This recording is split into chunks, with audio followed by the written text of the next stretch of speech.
Mesdames et messieurs, bienvenue dans votre magazine, Les Ténors de la Société.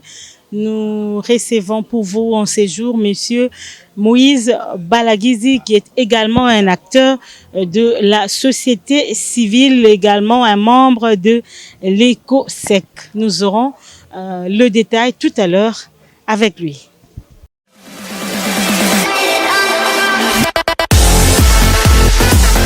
Bonjour Monsieur Moïse. Bonjour Madame. Vous allez bien? Oui, je vais bien. Du Sud Kivu à Kinshasa, ça vous a fait du bien? Ah oui, ça nous a fait. Il fait frais là-bas et ici il fait très chaud. Ici c'est très chaud. Mais on est déjà habitué. D'accord. Oui. Alors, vous êtes membre de la société civile et Oui, également membre de l'ECOSEC. Oui. Est-ce que vous pouvez nous définir ECOSEC? L'ECOSOC, c'est le Conseil économique, social et culturel de l'Union africaine, Oui. qui est un organe consultatif de l'Union africaine qui permet l'engagement de la société civile avec l'Union africaine. C'est donc un organe de l'Union africaine qui a pour mandat de faire entendre la voix des citoyens africains au sein de l'Union africaine. Et au Sud Kivu, qu'avez-vous déjà fait du concret avec ECOSEC? Bon, non, au Sud Kivu, nous sommes moi personnellement, je suis membre élu depuis 2022, depuis décembre 2022. Je suis à mon premier mandat au sein de cet organe.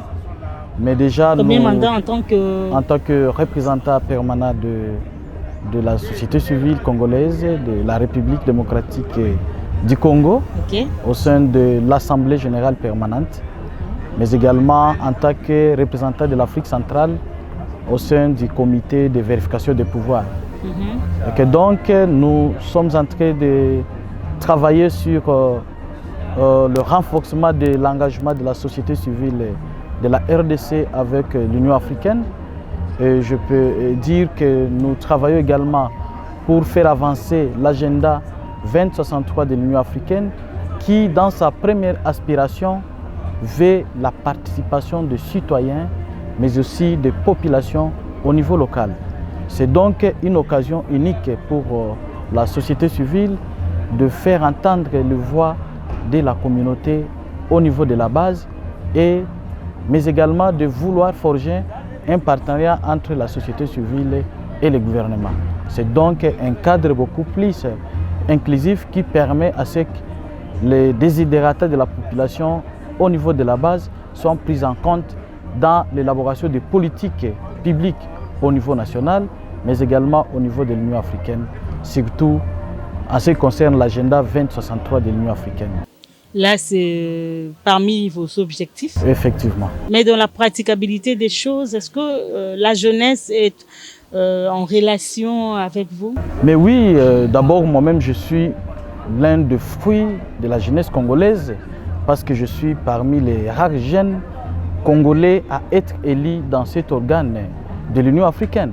Et que c'est un combat que nous menons pour la promotion de la jeunesse. C'est un combat que nous menons pour la participation de jeunes dans les instances de prise de décision. Et que donc, je suis l'un des fruits de ces combats et c'est pourquoi je suis là en tant que jeune.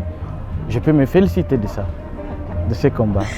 Et alors, en tant qu'acteur de la société civile, vous êtes membre de AID. Oui. Et qu'est-ce que faites-vous dans AID? À AID, je suis chef de programme.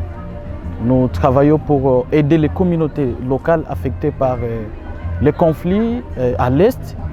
Beaucoup plus particulièrement, nous travaillons avec les femmes, mais également nous travaillons avec les jeunes. Donc nous nous intéressons spécifiquement sur les questions touchant les jeunes, mais également qui touchent les femmes. Et au niveau de la... Les femmes sont beaucoup plus conflictuelles que les hommes? Bon, non, là nous parlons de la participation des femmes et des jeunes. Mais également, les femmes sont parmi les premières victimes des affres de guerre à l'Est. Et c'est là, nous leur venons en aide, nous leur encadrons, donc elles bénéficient beaucoup plus de nos actions en tant qu'organisation de la société civile. Alors, vous militez pour la paix au Sud Kivu, mais il n'y a toujours pas de paix. Qu'est-ce qui se passe? Bon, oui, nous sommes de la société civile nous militons pour la paix, nous faisons des plaidoyers pour le retour total et durable de la paix dans la partie Est.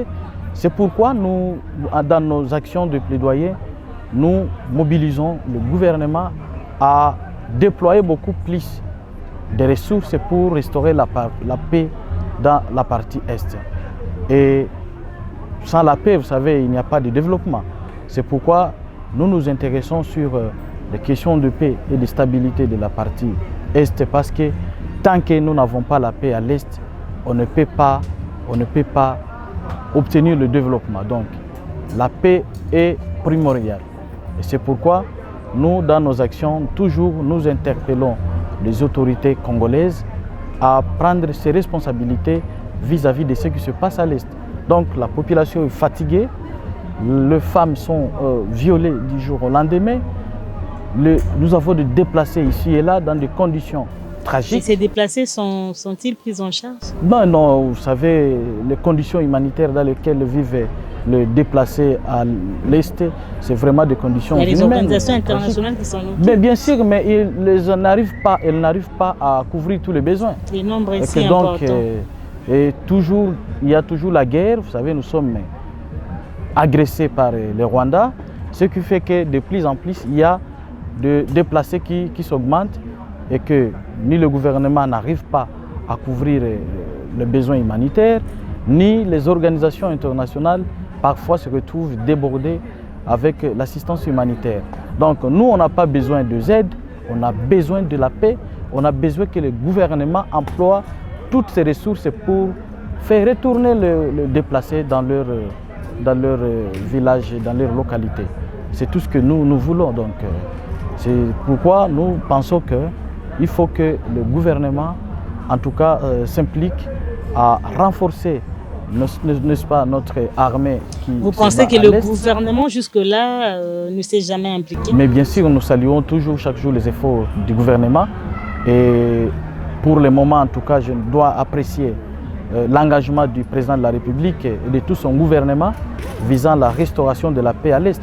On sent quand même la volonté politique du président, on voit quand même son engagement, nous l'encourageons pour ça, mais nous pensons qu'il doit encore beaucoup plus fournir beaucoup d'efforts pour que la paix soit totale et soit durable à l'Est. Vous êtes membre, un acteur influent de la société civile, un leader, un exemple pour la jeunesse. Ce magazine reçoit des leaders d'opinion. Vous pouvez brièvement nous parler de vos motivations en tant que leader, parce que vous avez quand même beaucoup de gens qui vous suivent et qui vous prennent comme exemple. Oui, oui. Quelles sont vos motivations? En fait, moi je suis, depuis mon bas âge, je suis un acteur qui milite pour le changement. Depuis mon quartier, je suis grandi comme ça en tant que défenseur des droits de l'homme parce que je n'aime pas voir l'injustice. Et mon combat, c'est un combat qui commence depuis ma jeunesse. Depuis en tout cas le début de ma jeunesse, j'ai commencé à défendre les droits des autres. Et j'ai une histoire dans la défense des droits humains. Au site Kivu, j'ai beaucoup milité pour le respect des droits de l'homme. Au site Kivu, j'ai eu à faire pas mal d'actions citoyennes pour la promotion et la protection des droits des autres. Et que donc c'est une inspiration pour moi. C'est donc un combat de la jeunesse. Je suis né avec ce combat-là. Donc je n'aime pas les injustices. Et dans le but de pouvoir mieux servir la communauté, on se bat jour et nuit pour l'amélioration de leurs conditions de vie sociale, mais également on se bat jour et nuit pour la promotion et la protection des droits humains. Et lorsque vous vous battez pour une cause en tant que leader, que votre combat n'a pas encore abouti ou n'a pas encore eu gain de cause, quels ont toujours été vos sentiments? Non, j'ai toujours été vraiment très affecté tant que je n'ai pas réussi gain de cause aux problèmes qui me préoccupent, mais je ne baisse jamais les bras.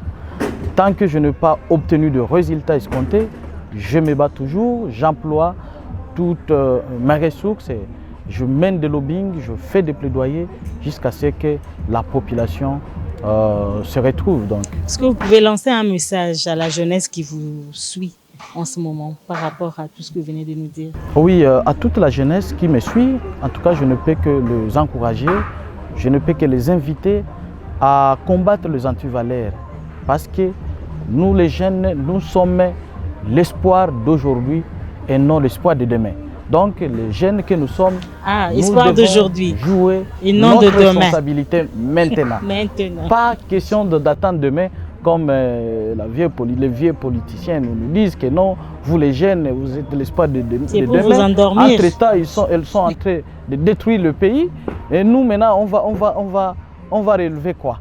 On va vivre dans quel pays qu'eux ont déjà détruit? C'est pourquoi moi je dis toujours, nous devons jouer notre rôle maintenant. Nous devons prendre nos responsabilités à main. Pas question d'attendre demain. Demain, ça sera trop tard. Donc, nous devons nous assumer maintenant, nous, en tant que jeunes, pour sauver le pays, pour aider notre génération future. Sinon, nous serons aussi considérés comme des complices.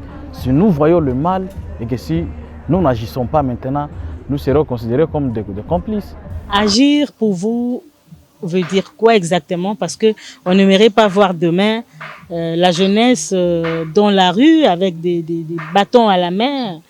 Vous savez, madame, nous sommes dans le processus électoral, une occasion aussi pour moi d'encourager les jeunes qui se sont lancés dans le processus, mais également une occasion d'interpeller la jeunesse à l'unité pour aussi promouvoir la participation de jeunes dans les instances de prise de décision.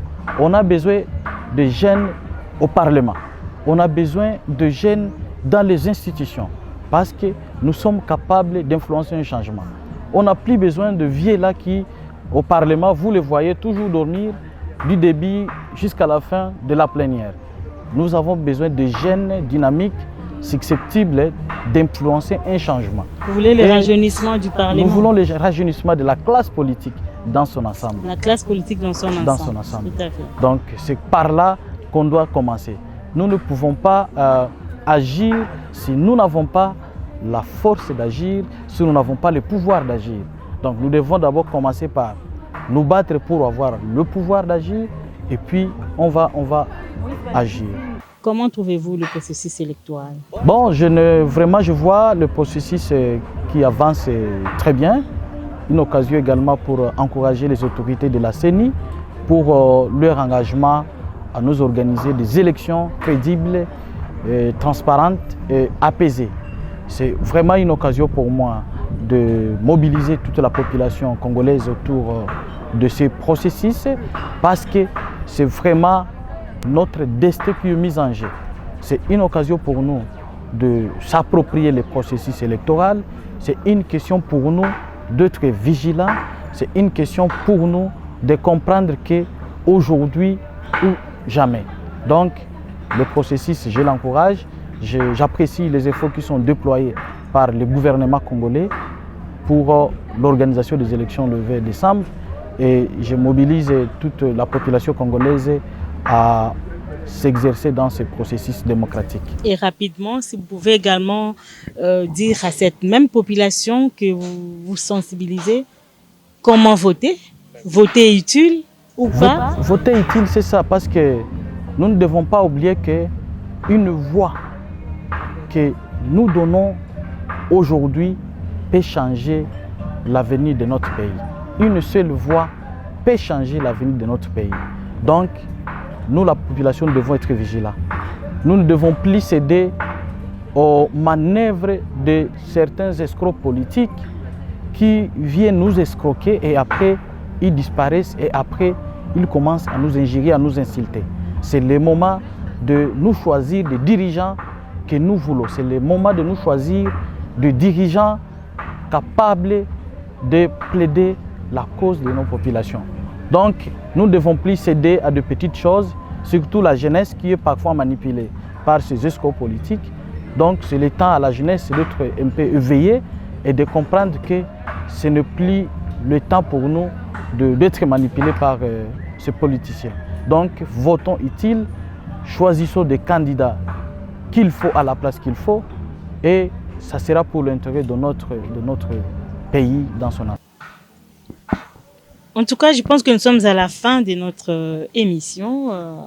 Un mot de la fin par rapport à cette première rencontre? En tout cas, je ne que vous remercier pour cette mission. Je suis très ravi d'être associé à ce débat. J'aimerais que prochainement encore vous m'associez. En tout cas, je vous remercie beaucoup pour ce débat. Merci également à vous de votre souplesse. Parce que franchement, on vous a pris à pied levé. Merci en tout cas. Oui, oui. Bien, chers téléspectateurs, nous voici arrivés à la fin de cette émission. Nous recevions pour vous Monsieur Moïse Balagizi, qui est un acteur de la société civile Sud Kivu, mais également membre de l'ECOSEC. Ensemble, nous avons essayé de parler de la situation sécuritaire à l'Est du processus électoral et de tout ce qui va avec. Et nous pensons le retrouver très prochainement, bien sûr, même s'il vit loin de la capitale congolaise où nous sommes. Mais nous avons l'assurance et la foi de le revoir très prochainement pour pouvoir continuer. Merci bien. Abonnez-vous et partagez.